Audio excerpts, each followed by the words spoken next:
ఎందుకంటే వదిలేస్తారు, ఆ కార్ని వదిలేస్తారు, ఆ పిల్లల్ని వదిలేస్తారు. అదంతా కాని పని. అందుకనే నేను ఇప్పుడు ఒకటే అనుకున్నాను, నా మీద అటాక్ చేస్తే ఇంకొకసారి వాళ్ళు ఎవరైనా సరే ఊరుకునేది లేదు. నేను కూడా కత్తులు, కటార్లు, గన్నులు కూడా తీయాల్సి వస్తుంది. ఓకే. అంటే ముత్యాలమ్మ టెంపుల్‌పై దాడి జరిగిన సంఘటనపై అప్పటినుంచి కూడా అఘోరిమాత ఈ యొక్క తెలంగాణకు రావడం లేదు. ఇటు ప్రయాగరాజ్ కావచ్చు, అటు కాశీ కావచ్చు, అటు తిరగడం జరిగింది ఉజ్జయిని సైడు. మరి ఇప్పుడు మీరొచ్చారు. మళ్ళీ వేములవాడలో ఉన్నటువంటి దర్గాను కూల్చివేస్తా అని చెప్పి ఘంటాపథంగా చెప్తున్నారు. అది సాధ్యమైతదా అమ్మ మీతోని? సాధ్యం కానిదే లేడీ అఘోరి లేదు. కాశ్మీర్ నుండి కన్యాకుమారి వరకు ఊరికే తిరగట్లేదు కదా, ఏదో పని కట్టుకొని ఊరికే తిరగట్లేదు. అంత దమ్ముంది కాబట్టే ఇంత కరాఖండిగా మాట్లాడుతున్నాం. కట్టర్ హిందువు ఉన్నో కట్టర్ హిందువుగానే పోతాం. ఎవడొస్తాడో ఆ రాని వాని సంగతి కూడా నేను చూసుకుంటాను. ఎవ్వనికి భయపడేది లేదు. ఓకే. అంటే ముస్లింల గుడి కూల్చివేత అనేది అందరినీ ఒక కమ్యూనల్ ఇచ్చే అవకాశం ఉంది కాబట్టి ఆ వేములవాడ గుడిని కూల్చేస్తే అంటే ఇబ్బంది. ఆ దరిద్రం నా గుడిలో ఉండాల్సిన అవసరం లేదు. ఆ దరిద్రం అనేది నా గుడిలో అంత పెద్ద పుణ్యక్షేత్రం ఉండాల్సిన అవసరం లేదు. అందుకనే నా టార్గెట్ అదే. దాని తర్వాతనే గో సంరక్షణ. అంటే ఇప్పుడు ఎక్కడికి వెళ్తున్నారమ్మా మీరు? ఇప్పుడు ప్రస్తుతం ఎక్కడికి వెళ్తున్నారు? హైదరాబాద్ వెళ్తున్నాను వెహికల్ బాగా చేయించుకోవడానికి. నైట్ జరిగిన దానికి వెహికల్ బాగా చేయించుకోవడానికి షోరూమ్ వెళ్తున్నాను. ఓకే. అంటే రాబోయే రోజుల్లో కార్యాచరణ ఎలా ఉండబోతుంది అఘోరి మాతది?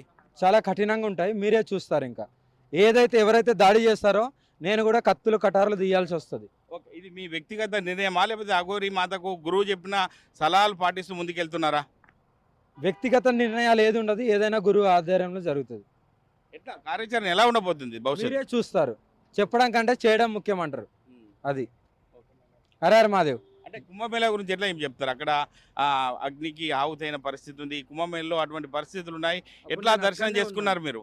నేను 3 రోజులు అంటే ఏ మీడియాకు కానీ ఎవరికి ముందు కూడా రాకుండా నేను నా పూజలు చేసుకుంటూ 3 రోజులు చలిస్థానాలు చేసి నేను బయలుదేరాను. ఎందుకంటే మళ్ళీ మీడియా ముందుకు కుంభమేళ రావడం ఎందుకనే సైలెంట్గా ఉన్నాను. అంటే హిందూ దేశంలో ఒక విపత్కర పరిస్థితులు వస్తే నాగసావుది కావచ్చు, ఇటు అఘోరులు కావచ్చు, మేము ఒక ఉప్పెనలా వస్తామని చెప్పి ఇప్పటికే సవాల్ వేస్తున్న పరిస్థితులు ఉన్నాయి. అది రాబోయే రోజుల్లో వచ్చే అవకాశం ఉంది అనుకోవచ్చా? 100%. అఘోరి అమ్మని టచ్ చేసి చూడండి, ఏమవుతుందో మీకే తెలుస్తుంది. ఓకే. చివరిగా కేంద్ర రాష్ట్ర ప్రభుత్వాలకు మీరు ఏం చెప్తారు చివరిగా? ప్రభుత్వాలు కాదు, ప్రభుత్వాలు ఈ 5 సంవత్సరాలు ఉంటాయి, పోతాయి. ఎవరైనా సరే ధర్మం ఎప్పుడైనా, ఇప్పుడు అధర్మం నడుస్తున్నా సరే ధర్మం ఏదో ఒక రోజు గెలుస్తుంది. అది నేను గట్టిగా నమ్మేస్తాను. ఓకే అమ్మా. ఇది పరిస్థితి. రాబోయే రోజుల్లో కార్యాచరణ ప్రకటిస్తా. ఖచ్చితంగా నేను సవాలు విసిరింది, ఖచ్చితంగా ముందుకెళ్లే పరిస్థితి ఉంటుందని చెప్పి అఘోరి మాత కరీంనగర్ నుండి హైదరాబాద్ వెళ్తూ కూడా ఒక ఆర్టీవీతో మాట్లాడిన పరిస్థితి మనం చూస్తున్నాం. కెమెరామెన్ నెల్లూరుతో మహేష్, ఆర్టీవీ, సిద్దిపేట జిల్లా. Bridging the gap between the textbook and the industry through innovation. KLH deemed to be university. Breaking news, Aghori గురించిన బ్రేకింగ్ న్యూస్. మరోసారి తెలంగాణలో అఘోరి హల్చల్ చేసింది. మహాకుంభమేళా నుంచి తెలంగాణకు చేరుకున్న అఘోరి ఆర్టీవీతో ప్రత్యేకంగా మాట్లాడింది. వేములవాడ రాజరాజేశ్వరి ఆలయంలోని దర్గాపై అఘోరి సంచలన వ్యాఖ్యలు చేసింది. ఆలయంలోని దర్గాను కూల్చేస్తానంటూ అఘోరి మాట్లాడింది. సనాతన ధర్మ రక్షణకు ప్రాణాలు పోయినా లెక్క చేయను అంటూ అఘోరి మరోసారి సంచలన వ్యాఖ్యలు చేసింది. అఘోరి కార్ను కూడా మీరు చూడొచ్చు. అఘోరి మీడియా ముందుకు వచ్చిన తర్వాత, ప్రజల ముందుకు వచ్చిన తర్వాత ఈ కారులోనే తిరుగుతుంది. 2 తెలుగు రాష్ట్రాలతో పాటు ఇతర రాష్ట్రాల్లో కూడా తిరుగుతుంది. ప్రాణాలు పోయినా సనాతన ధర్మ రక్షణ కోసమే పాటుపడతాను అని అఘోరి అంటుంది. హిందూ ధర్మాన్ని కాపాడడంలో ముందుంటాను, ఆడపిల్లలకు అన్యాయం జరిగితే ఊరుకోను అంటూ అఘోరి మాట్లాడింది. కానీ మసీదు గురించి కూడా సంచలన వ్యాఖ్యలు చేసింది అఘోరి. ఆ మాటలు మాట్లాడిన తర్వాత అఘోరి ఆర్టీవీతో మాట్లాడింది. ఒకసారి ఆర్టీవీతో అఘోరి ఏం మాట్లాడిందో చూద్దాం. నిన్నటి రోజు కరీంనగర్ వెళ్ళినటువంటి అఘోరి మాత ఇప్పుడు ప్రస్తుతం కరీంనగర్ నుంచి ఇటు హైదరాబాద్ వెళ్తుంది. అఘోరి మాత అడిగి తెలుస్తాం. మేడం చెప్పండి, అంటే నిన్న జరిగిన సంఘటనను ఎట్లా చెప్తారు ఆ విషయంలో? నేను ముందే ప్రయాగరాజ్ నుండి వెళ్ళినప్పుడే నేను చెప్పాను, 3 రోజులు ప్రయాగరాజ్లో ఉన్నప్పుడే నాకు బెదిరింపు కాల్స్ వస్తున్నాయని చెప్పాను. అయినా సరే ఎవరు పట్టించుకోకుండా ఇలా ఉంటే ఇలాగే ఉంటుంది. నేను నా ధర్మం గురించే పోరాడుతున్నాను. ఇప్పుడు అటాక్ జరిగింది కదా, దానికి కూడా గురువుగారిని అడిగి నేను స్ట్రాంగ్ డెసిజన్ తీసుకోవాల్సి వచ్చింది.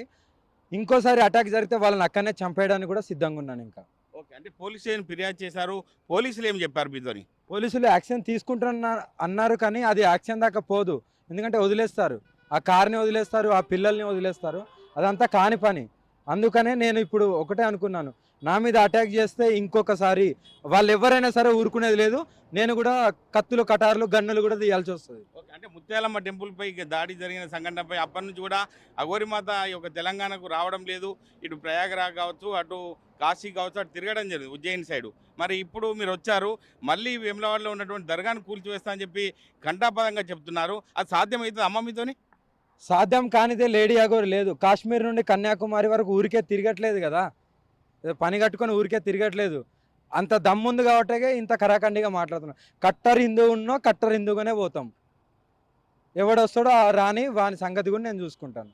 ఎవ్వనికి భయపడేది లేదు. అంటే ముస్లింల గుడి కూల్చివేత అనేది అందరినీ ఒక కమ్యూనల్ ఇచ్చే అవకాశం ఉంది కాబట్టి ఆ వేములవాడ గుడిని కూల్చేస్తే అంటే ఇబ్బంది. ఆ దరిద్రం నా గుడిలో ఉండాల్సిన అవసరం లేదు. ఆ దరిద్రం అనేది నా గుడిలో అంత పెద్ద పుణ్యక్షేత్రంలో ఉండాల్సిన అవసరం లేదు. అందుకనే నా టార్గెట్ అదే.